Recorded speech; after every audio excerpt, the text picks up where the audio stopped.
Hey everyone, hope your journey on solids is going well.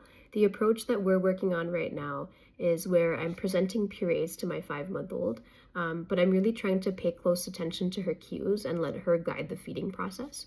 So I essentially I load the puree onto a spoon, and then often what she's actually doing is she'll actually grab my hand or actually grab around my fingers as I hold the spoon, and then sort of bring her head kind of close or actually guide my hand closer towards her mouth if she's interested in trying things. And so it feels like this is kind of a nice approach because it lets her basically guide the feeding journey and guide that exploration of food. So that's been pretty cool. And then sometimes she'll kind of want to touch the food with her fingers and experience the texture of food, which has also been really, really fun. And then sometimes I'll even bring the spoon sort of close-ish to her mouth and then let her kind of lean forward and guide if she's actually interested in having more or not.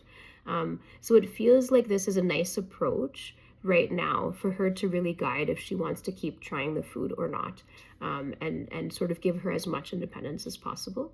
It'll be really cool once her grasp develops even more and once her ability to manage food orally develops even more. It'll be really fun to actually give her even more autonomy over grabbing the food and actually bringing it to her mouth. But the ability to have that kind of a pincer grasp is still down the road. That's going to be closer to around 9 months of age. But this feels like a nice balance right now for her to have some autonomy and control while using a pureed texture. One of our big priorities or our big hopes is to facilitate as much independence as we can for our little one, because being dependent is really hard. It's hard when you can't express your needs. So hopefully this approach works more. And then I'm doing the best I can to incorporate a little bit of baby sign as well. So in particular, all done, where you do kind of both hands in this sort of a position is something that I've been trying to incorporate.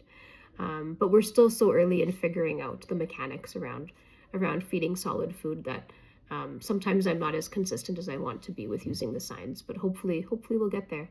I'd love to hear how your journey with solid food introduction is going. Would love to hear from you. Just give me your questions. Take care. Bye.